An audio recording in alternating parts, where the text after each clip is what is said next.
EP. ജയരാജനെതിരെ ഒരു നടപടിയും എടുക്കാൻ എം.വി. ഗോവിന്ദന് കഴിയില്ല.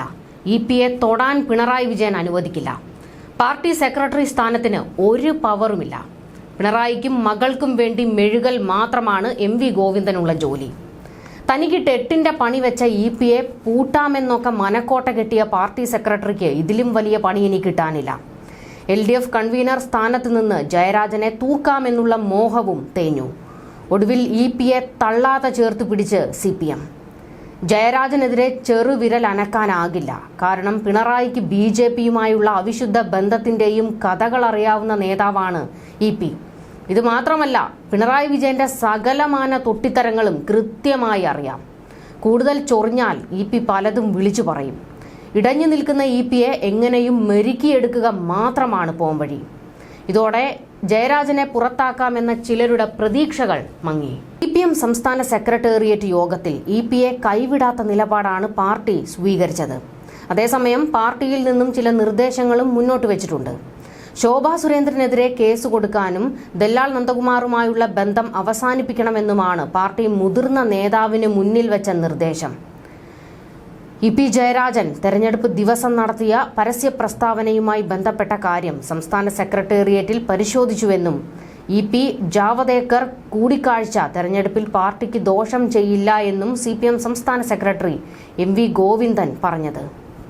എന്നാൽ ഇതിനു മുൻപ് പാർട്ടിയിൽ ചർച്ച നടന്നത് തെരഞ്ഞെടുപ്പിൽ പ്രതിസന്ധി ഉണ്ടാകുമെന്നും തോൽവി ഏറ്റുവാങ്ങേണ്ടി വന്നാൽ അതിന് കാരണക്കാരൻ ഇ.പി. ജയരാജൻ മാത്രമായിരിക്കുമെന്നാണ്. എന്നാൽ യോഗം കഴിഞ്ഞപ്പോഴത്തേക്ക് പ്ലേറ്റ് മാറ്റി. ഇതിൽ നിന്ന് തന്നെ വ്യക്തമാണ് പിണറായി വിജയന്റെ തിരക്കഥയാണ് നടന്നിരിക്കുന്നത്.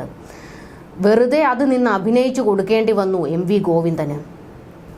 BJP നേതാവിനെ ഏതാണ്ട് 1 വർഷം മുൻപ് നേരിൽ കണ്ടതുമായി ബന്ധപ്പെട്ട കാര്യം അദ്ദേഹം തന്നെ വിശദീകരിച്ചിട്ടുണ്ട്. അതുൾപ്പെടെ ഉപയോഗപ്പെടുത്തിയിട്ടാണ് വലിയ പ്രചാരവേല നടത്തുന്നത്. രാഷ്ട്രീയ എതിരാളികളെ പല സന്ദർഭങ്ങളിലായി നേരിൽ കാണുന്നുണ്ട്, സംസാരിക്കുന്നുണ്ട്. അങ്ങനെ കാണുകയോ സംസാരിക്കുകയോ ചെയ്യുമ്പോൾ അവസാനിച്ചു പോകുന്ന ഒരു പ്രത്യയശാസ്ത്ര കരുത്ത് മാത്രമേ തൊഴിലാളി വർഗ പ്രസ്ഥാനത്തിനും ഇടതുപക്ഷ പ്രസ്ഥാനത്തിനും ഉള്ളൂവെന്ന് പൈങ്കിളി ശാസ്ത്രം വെച്ചുകൊണ്ടാണ് മാധ്യമങ്ങൾ പ്രചരിപ്പിക്കുന്നതെന്നും എം.വി. ഗോവിന്ദൻ പറഞ്ഞു. ശോഭാ സുരേന്ദ്രനെതിരെ നിയമ നടപടി സ്വീകരിക്കുമെന്നും ഗോവിന്ദൻ വ്യക്തമാക്കി. CPM സംസ്ഥാന സെക്രട്ടേറിയറ്റ് LDF കൺവീനർ കൂടിയായ ജയരാജന് നിർദ്ദേശം നൽകിയെന്നും എം.വി. ഗോവിന്ദൻ അറിയിച്ചു.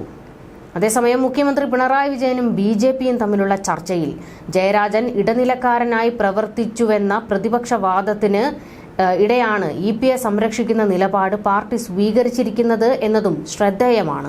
ജയരാജനെതിരെ പ്രവർത്തകർക്കിടയിൽ അതൃപ്തിയുണ്ട്.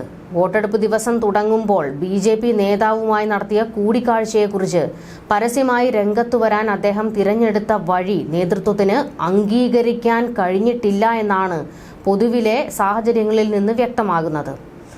എന്തുകൊണ്ടാണ് ജാവദേക്കറുമായി കൂടിക്കാഴ്ച നടത്തിയതിനെക്കുറിച്ച് ജയരാജൻ തുറന്നു പറഞ്ഞതുപോലെ പ്രധാനപ്പെട്ട ഒരു ചോദ്യമാണ് തിരുവനന്തപുരം ടെക്നോ പാർക്കിന് സമീപമുള്ള മകന്റെ ഫ്ളാറ്റിൽ വെച്ച് BJP കേരള പ്രഭാരിയുമായുള്ള അദ്ദേഹത്തിന്റെ കൂടിക്കാഴ്ച.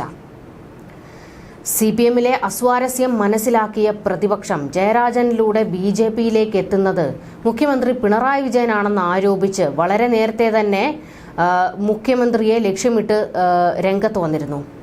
CPM ജനറൽ സെക്രട്ടറി സീതാറാം യെച്ചൂരിയുടെ തണുപ്പൻ പ്രതികരണത്തോടും പലയിടങ്ങളിലും അതൃപ്തിയുണ്ട്.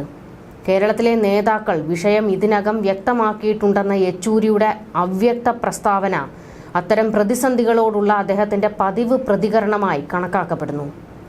ഇതിനെല്ലാം ഒടുവിലാണ് ഇ.പി.യെ തള്ളാതെ പാർട്ടി ഇപ്പോൾ ചേർത്ത് നിർത്തുന്നത്.